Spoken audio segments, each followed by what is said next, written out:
Then Utanka waited on his preceptor, and his preceptor said, "Thou art welcome. What hath occasioned thy long absence?" And Utanka replied to his preceptor, "Sir, in the execution of this my business obstruction was offered by Takshaka, the king of serpents. Therefore I had to go to the region of the Nagas. There I saw two damsels sitting at a loom, weaving a fabric with black and white threads. Pray, what is that?" There likewise I beheld a wheel with 12 spokes ceaselessly turned by 6 boys. What too doth that import? Who is also the man that I saw? And what the horse of extraordinary size likewise beheld by me? And when I was on the road, I also saw a bull with a man mounted thereon, by whom I was endearingly accosted thus, "Utanka, eat of the dung of this bull, which was also eaten by thy master." So I ate of the dung of that bull according to his words. Who also is he? Therefore, enlightened by thee, I desire to hear all about them. And his preceptor thus addressed said unto him, "The two damsels thou hast seen are Dada and Vidhata, the black and white. Threads denote night and day. The wheel of 12 spokes, turned by the 6 boys, signified the year comprising 6 seasons. The man is Perjunya, the deity of rain, and the horse is Agni, the god of fire. The bull that thou hast seen on the road is Airavata, the king of elephants. The man mounted thereon is Indra, and the dung of the bull which was eaten by thee was Amrita. It was certainly for this last that thou hast not met with death in the region of the Nagas, and Indra, who is my friend, having been mercifully inclined, showed thee favor.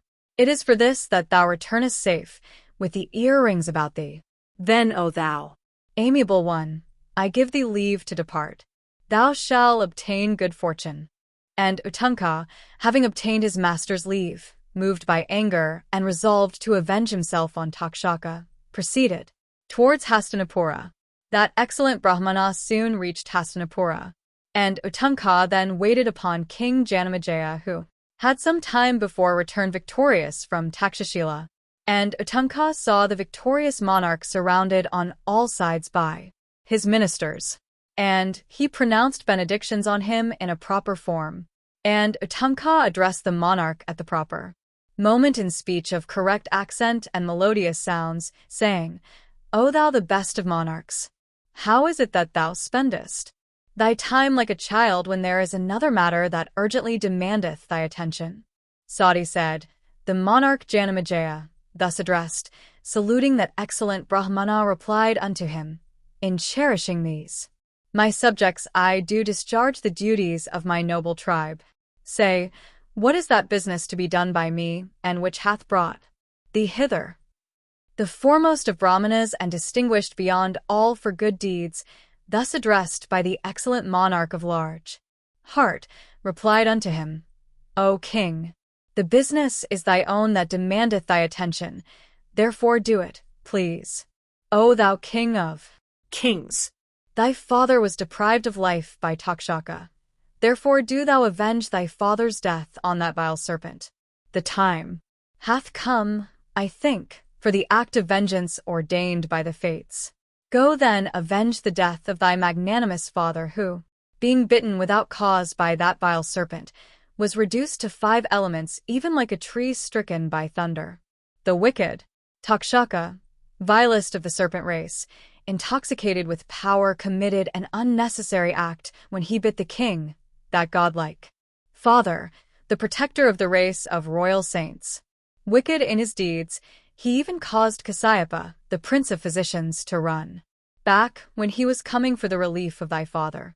It behoveth thee to burn the wicked wretch in the blazing fire of a snake sacrifice. O king, give instant orders for the sacrifice.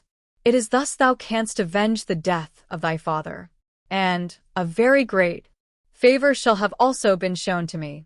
For by that malignant wretch, O virtuous prince, my business also was on one occasion obstructed, while proceeding on account of my preceptor." Sati continued. The monarch, having heard these words, was enraged with Takshaka. By the speech of Utanka, was inflamed. The prince, even as the sacrificial fire with clarified butter. Moved by grief also, In the presence of Uttaka, the prince asked his ministers the particulars of his father's journey to the regions of the blessed. And when he heard all about the circumstances of his father's death from the lips of Uttaka, he was overcome with pain and sorrow. And thus in death the section called Paushya of the Adi Parva of the blessed Mahabharata.